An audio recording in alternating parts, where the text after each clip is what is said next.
Hello, welcome back to my channel, and as you can tell from the title of the video, this video is in fact a collab with the one and only Ratopedia. I'm very excited about this collab. I'm very excited to talk to other rap people and sort of share our opinions online, and as you can tell from the title as well, this video is a part of a collab that is talking about controversial topics and things that are very highly debated within the rap community, and I think it's important to share our opinions on this. And so five of the topics will be on my channel, and five of the topics will be on Ratopedia's channel, which is really exciting. So after you watch my video, go on over to hers. And if you come from hers, thank you very much. Welcome to my channel. Please stick around and subscribe. As you can see, I've only just started. This is quite a new thing. And yeah, so I'll not delay any further and I'll let you get into the video.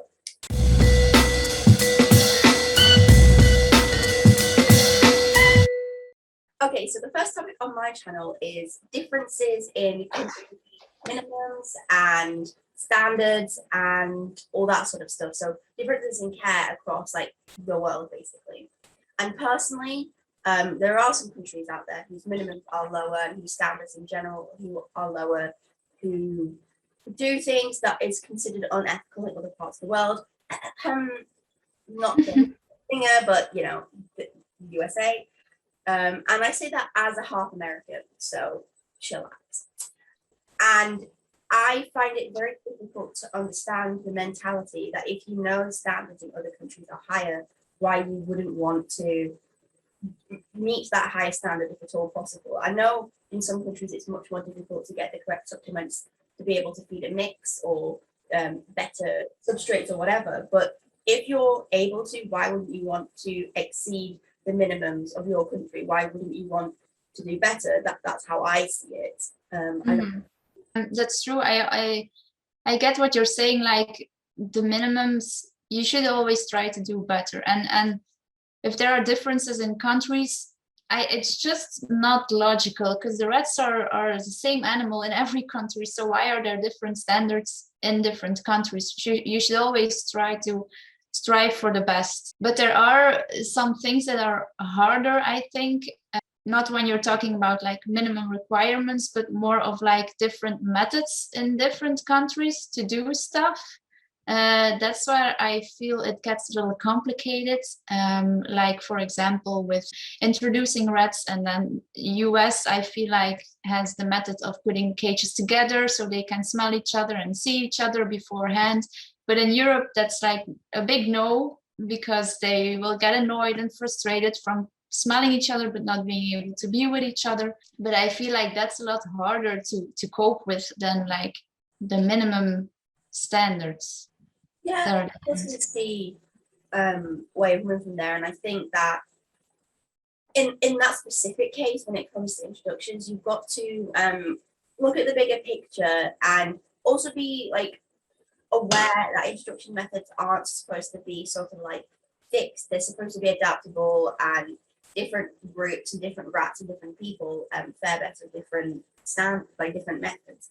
However, it is very, very real that putting them in a situation where they can smell or see and interact with people without actually physically being able to meet will stress them out. And I personally find that method to be absolutely unnecessary, and it just builds frustration and makes introductions harder when they do finally meet.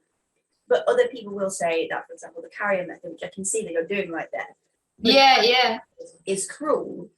However, all the methods cause stress, and I think it's weighing up whether you want them to be under less stress for a longer amount of time, because these methods with neutral space and putting cages next to each other and swapping out items can take weeks and months to complete, whereas a successful carrier method could be done in as little as a day or a few days up to a week, and most carrier method intros won't exceed that. And after that, they're living their normal life again in a fully kitted out cage, and the stress is like gone, completely gone. And people would, you know, argue that that's stress bonding. I don't know, but surely stress bonds are very close bonds. And I joke with my boyfriend that every time we see boys that weren't in original like groups together with each other, we're like, well, clearly they're not bonded. These rats hate each other. But I do think, like specifically with introduction methods, I think you've got to research and not take what anyone says like with 100% certainty, because people disagree. People might not have all the facts when they're giving you advice, and it's better to do your own research and just to rely on what other people are saying, I think. Yeah, that's true. But it is, I can understand that it's like really confusing when you start out with rats, and like on the internet, every country is together. So everyone is saying different things according to what the standards are in their country. And I can understand that that's like really confusing. But like you said, it's just a matter of staying critical and double checking everything you hear. Yes, and also, yes. I think a little bit of seeing what your own preferences are, not in terms of like cage size or anything, but how you introduce your rats. Because I've seen so many different methods, and I've seen so many different methods work as well. That shoving rats, if you don't know if they're in the same cage, that is not the method that we do. Something else than that. But I do think that there are like lots of different methods, and I think there are some that are better than others, and some that I would consider if I had different groups of rats, and some that I would never consider. For example, neutral space can work well for calm rats or older rats, or rats that are sort of inebriated, not inebriated, that means strong, sort of like incapacitated in another sort of way, so like sick or whatever. That neutral space can work, but carry method also works well, especially with rats that get stressed out easily. However, I don't think I'd ever do sort of like cages next to each other swapping items. I find that would just stress them out, especially rats that I have very, very much. And then once they finally do meet, it's just going to be an absolute bloodbath. That's obviously not the case for all animals.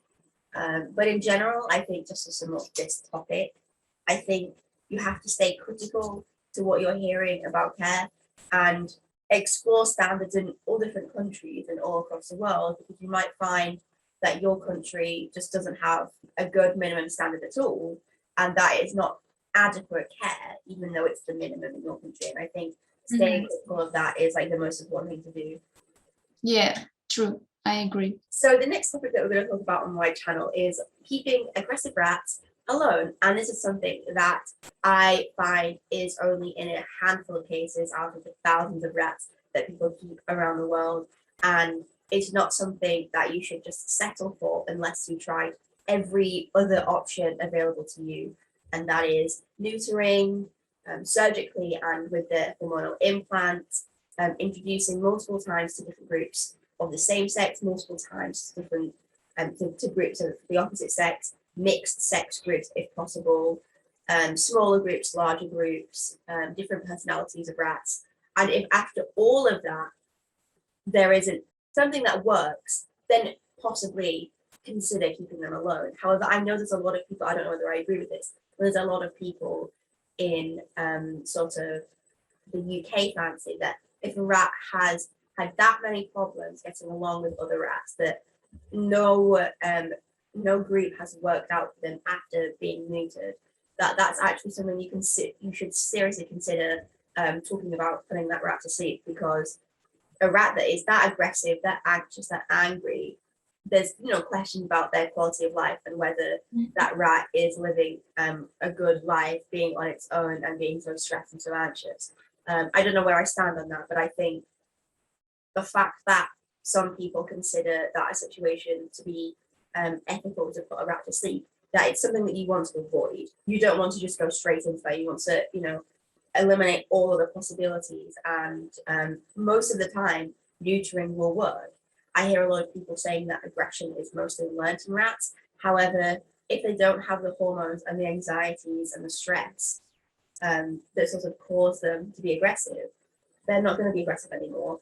And neutering rats that calm and them calming down in the coming months is time and time again is enough evidence, I think, to say that neutering almost always works, and it's not something that's acceptable to do, to just leave them alone.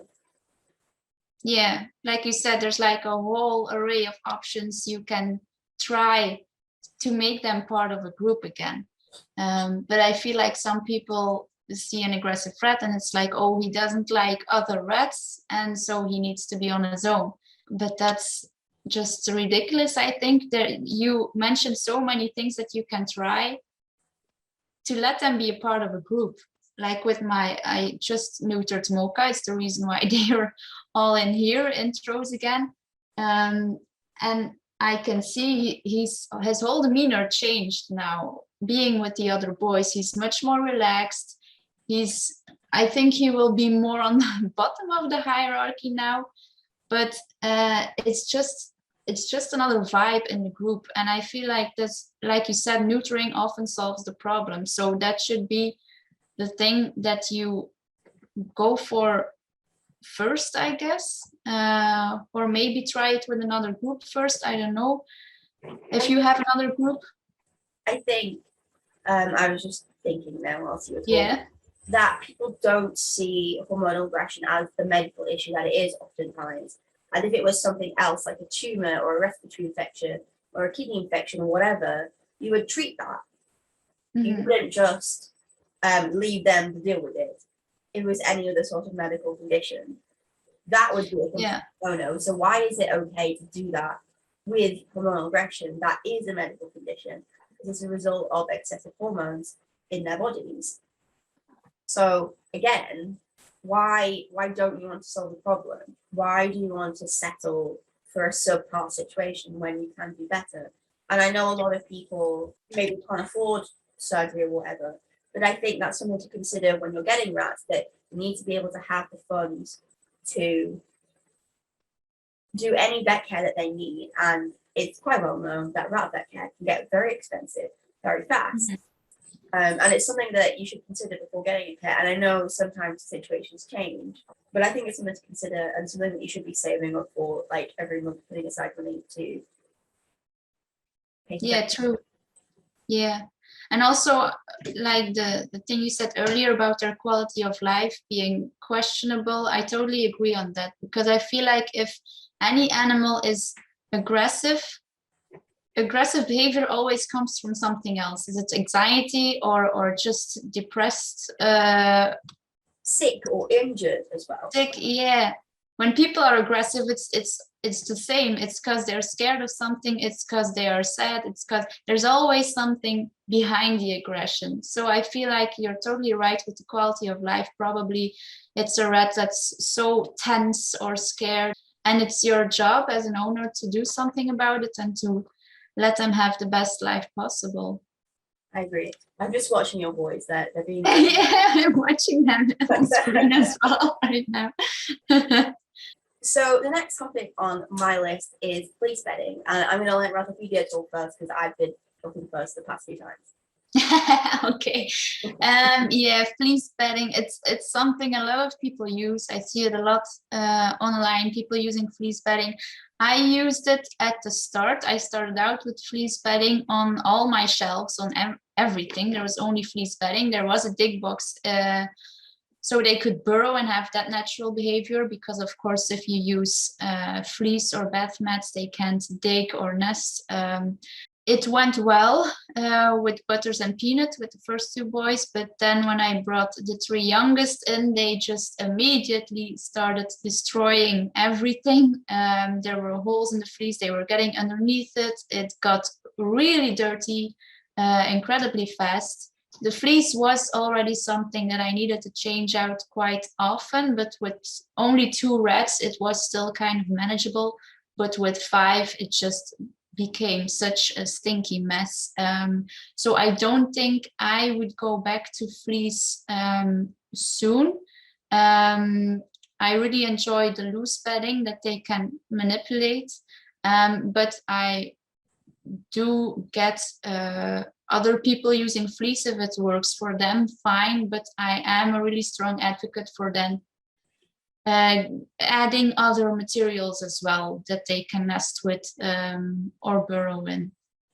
I don't know what your point of view is. I totally agree. When it comes to substrates that I've been using, as you can see, I use quite a deep layer of cardboard at the moment. Sometimes I mix in some shavings, depending on what I have on hand, what I feel like.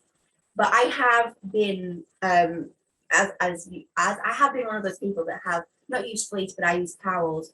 And when I first got my boys, because Cade was having a respiratory issue, and I thought it might be related to the back to nature, and I wanted to make sure it wasn't. And I was using towels for about a month or so while that cleared up, and it was so much work. I had to clean it out every 3 days.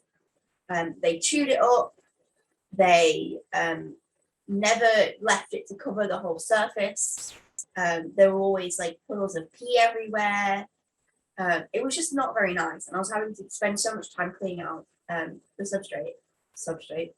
Yeah. Now that I have this really deep layer of cardboard, I clean out maybe once a month, once every 6 weeks, and I have no issues with it. Obviously, alongside litter trays and changing out the fabric items more often, but I don't have to change out my substrate because of what I'm using. And I think also people will use fleece because they think it looks nice and it gives them sort of a put together look to their cage. Mhm. Likeable online. People will see a fleece cage that's all, sort of themed out, and they like it, they think it looks cool. And if they have no knowledge of sort of rat husbandry, they'll think, oh, that's great, and they'll like it, and it gets very popular online.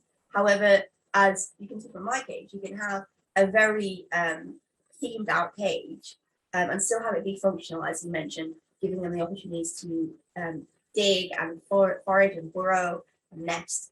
And you don't have to have it naturalistic to have a theme, and it's also be functional. I know a lot of people have themes. For example, Emiology here on YouTube, she's also a lot bigger of a YouTuber than me. But her wrapping is blue and green theme, and it always looks wonderful, but it is always enriching too. And I think we really have to balance it looking nice to us and being functional for the rats. And I think that's one thing that sort of puts me off when I see cages fully kitted out with fleece, that you're not giving them the best they can have, and also you're giving yourself more work. Like on a purely selfish level, you're just making yourself more having to clean out more often. And if you aren't cleaning that out as often as you need to with fleas, you're actually putting them in danger for their respiratory systems, because the amount of ammonia that will be in the cage if they're not cleaning it out is absolutely remarkable. So again, why would you want to give yourself more work? I clean my cage once a month and it's great. I love it. And I know a lot of people who have bioactive cages, they don't have to like clean out their substrate at all. That's something that I might be hoping to do in the future when I get my dream cage. But at the moment it's really difficult to get, I think probably because of Brexit. But when I do get that cage, I'm hoping to drop the bait and make it bioactive so they can like tunnel and burrow and everything. And with a bioactive cage, you don't have to clean it out. Obviously, you have to clean out litter trays and change hammocks and things, but that is minimal effort compared to cleaning out a substrate.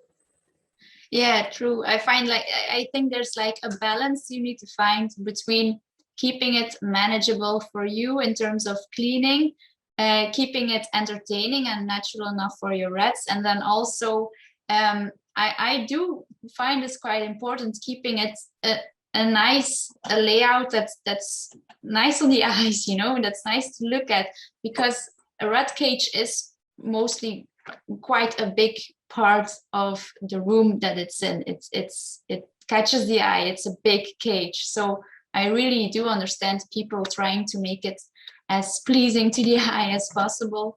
But you really have to find that balance between, is it good for the rats? Is it manageable for me? And is it nice to look at? And that takes some time, I feel like, to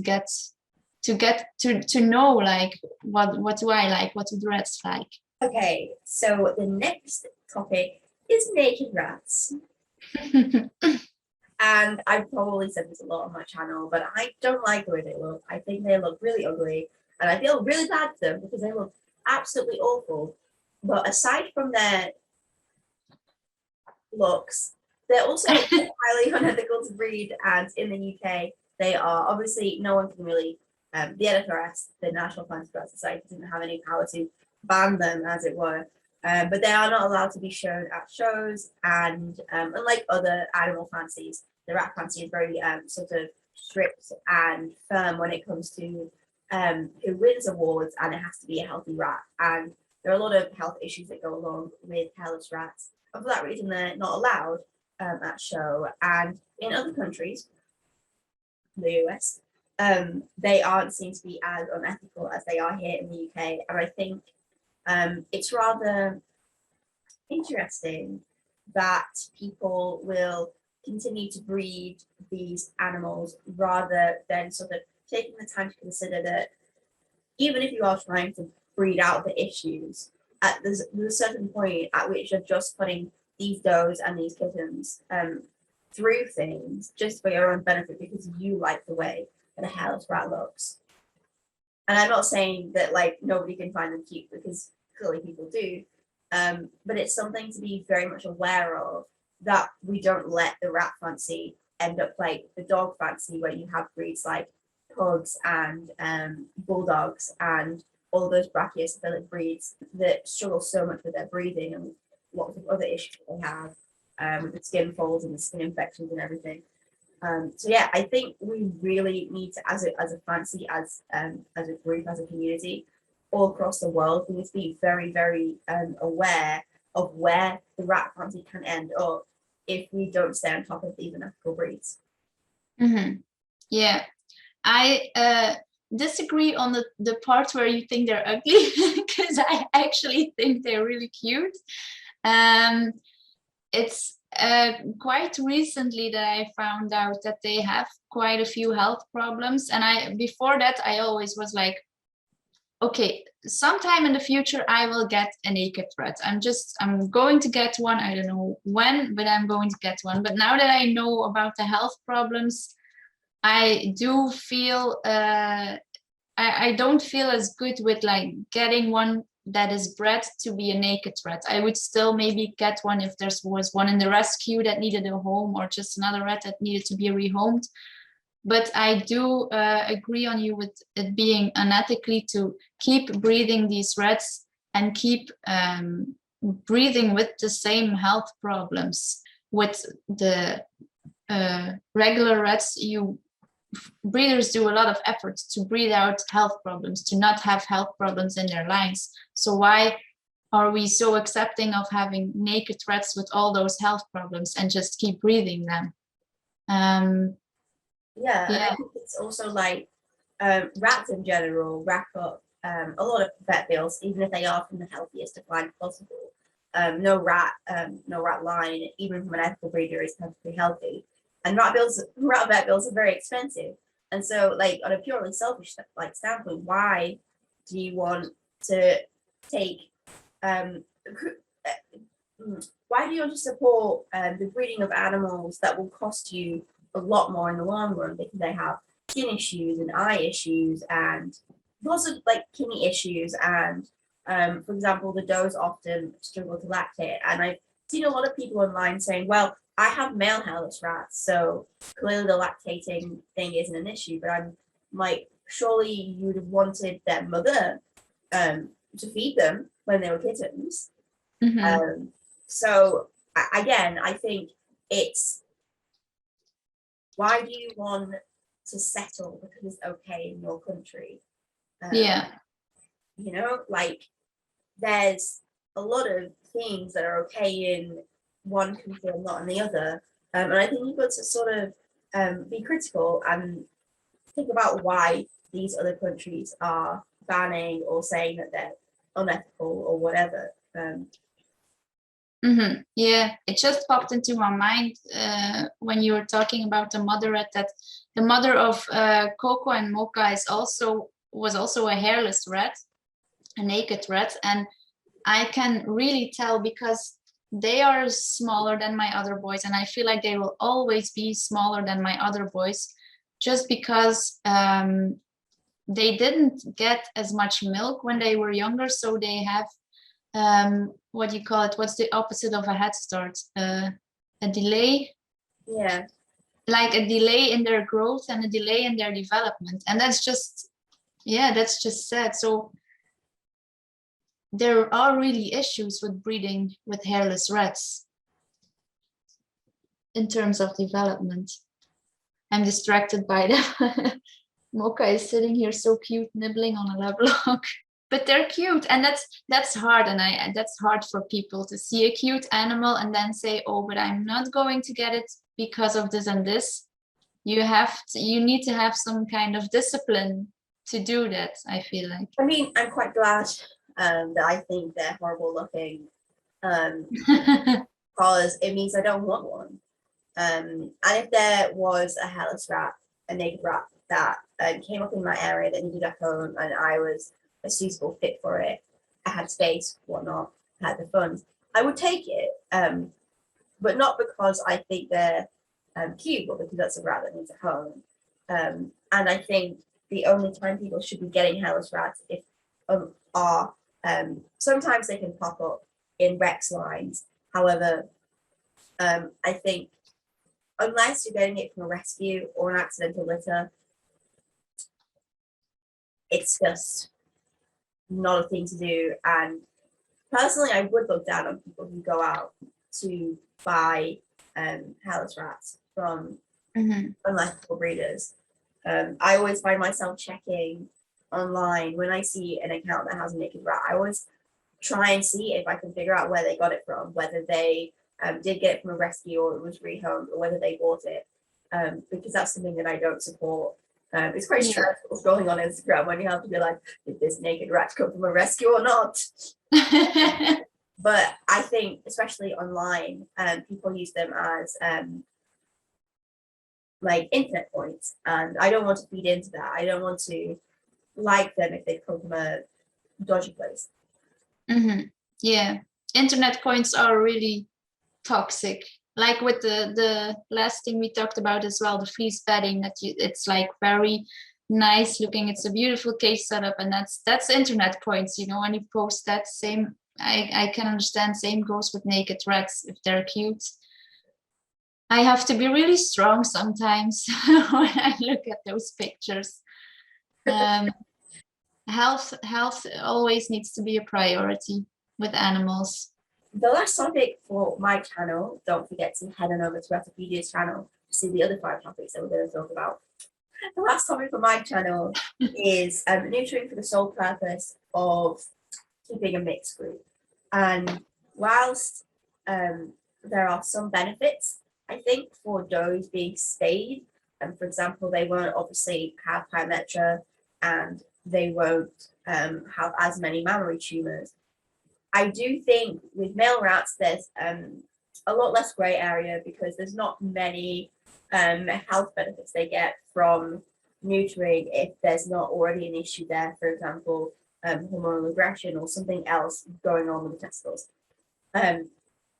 So I think it's very selfish to put an animal through a surgery it doesn't need that won't benefit them, just because you want to put your male and female breed together, or just because you want to keep a mixed breed. Now, if you're rescuing and the rats are coming spayed, neutered, whatever, and you put the males into a female group or the females into a male group, that's fine. However, I think, why would you want to put an animal through surgery it doesn't need that won't benefit them, that only benefits you? Because surgery recovery is quite difficult for rats. There's often a lot of complications, and that's something I'd only want to put my rat through if it was going to benefit them in any way. Whereas neutering just to put them together just isn't always the case. Yeah, I can agree on that one. I've seen Mocha going through his surgery right now, and it wasn't easy. He had to be alone for quite a few days, and I really saw him getting depressed and lonely from not being around other rats. And then he kept getting his stitches out, and so he had to stay with the vet for a few days, and it was all, I can imagine, so stressful for him, the whole process. So I agree with don't let male rats go through that just so you can have a nice group with males and females. If that's, and we're talking again about it, but if that's like something for internet points, so you can have like, oh, look at my females and my males together, it would be quite egoistic. Is that how you say it? Yeah. Egoistic to let them go through that. With females, there are health benefits. So I don't exactly know where I stand on that. If you would get your female spayed to get a mixed group, because they could have less chance of on tumors and stuff like that. But still, why? I would just ask, like, why do you want to do it? What's the reason you want to have a mixed group? Because if it's like, if you had two groups in the past and like all your males passed away and you only have one male, but you want to continue with the females, okay, maybe if it's still quite young, you may get it neutered, put it in with the females, or you could also rehome it and not have it neutered. There are a lot of options, I think. I know that there's obviously a few situations where people, maybe they have to downsize or the group dynamics change and they have to do it. And if that, in that case, I would say, if it's all possible, spray the females instead of neutering the males, because they will get more benefits from it. However, again, if you're having to downsize from 2 cages to 1, if you're having to downsize because you can't afford to keep them all, why keeping them all, you know? Makes sense. I think it's something that you have to be quite not critical of, but sort of weigh up all the options. And in most cases, that isn't the best option, I think. Yeah, true. I haven't, maybe it's just me, but I haven't seen that many people having a mixed group though. So I'm kind of happy about that. I don't know if you've seen it a lot online. I haven't seen it on Instagram. I've seen quite a lot of people ask about it on Facebook, especially in one of the rat groups that I left. Now, I won't name it because I don't want to get murdered. But one of the ones that is like very popular and a lot of people are on worldwide, I found that happening a lot, and it was one of the things that frustrates me the most about that. However, I do think that, you know, as with most things, there's certain situations where it's the thing to do, but in most cases, it's not the thing to do. Yeah. I've seen people having separate groups of males and separate groups of females, and I think that's all right. Nothing wrong with that, because there are a lot of, I've also had questions about people being like, yeah, I have males now, but I would love to experience how it is with females and notice all the differences. And then I think the best thing you can do is just get a separate group if you have the space for that. I mean, personally, I don't think I'd ever see myself having females, just because they're so much smaller. And I like the chunkiness size of males, much more than the size of females. I'd be more confident picking them up during free roam and things like that if they weren't so small. Now I know like females aren't that small; they're not, you know, mice or anything. However, I have quite a range in sizes in that I have. The 2 new boys that I got that are quote unquote rescues, rehomed, was they are much smaller than our boys. So Kate and Esther are quite large for pet shop rats. They're sort of 650, 600. And my 2 breeder boys, they're going to be massive. Their dad was humongous when I met him. When we went around to the breeder's house and we met their mum and their dad, and I was holding him, and he was like, his body alone was sort of like the whole size of my forearm. He was absolutely massive. And I know that my 2 breeder boys are going to get up to that size. I estimate he's around 800 grams. And then the 2 new boys that I have, they're rather small. They're maybe 450, and that's sort of like the larger size for a female. And I do prefer to have them be larger, not overweight, just, you know, bigger in general. And males are bigger in general. Yeah, it's just a preference of what you like. I think I like males as well. Females would maybe be a little bit too much chaos for me in terms of personality. I mean, these boys are chaotic anyway. And supposedly, you know, females are more chaotic. My friend Emma, who runs the account Instagram Novella Rat, she also has a YouTube channel called Emma Novella. She has a lot of rats. She took in 2 rats from the pets at home adoption section. One of them turned out to be pregnant. The second Oh my time, God. she was only 5 months old. Had a litter unexpectedly. Emma didn't notice that she was pregnant because she was hand rearing baby mice at the time. And she has a cage of females that I think there's about 12 in there. She has this baby mouse that she hand reared. Sadly, the 3 siblings that he came with didn't make it. Plus some males, and now all of these kittens as well.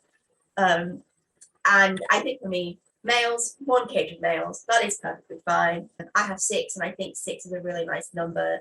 It's quite a lot. It feels like I'm at a zoo sometimes.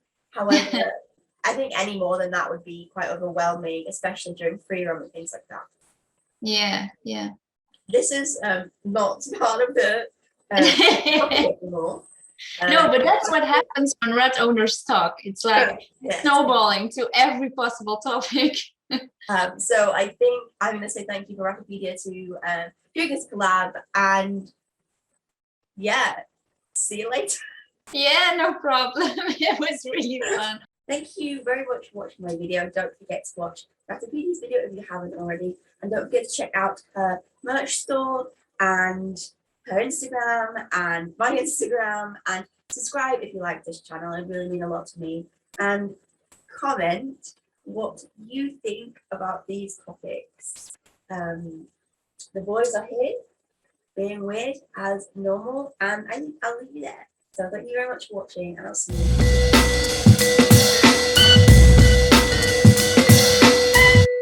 Hi.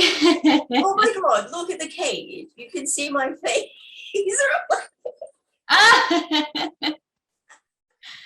Oh my God, that's so funny. It's so meta. Do you think it would be disturbing? Do I need to put something here?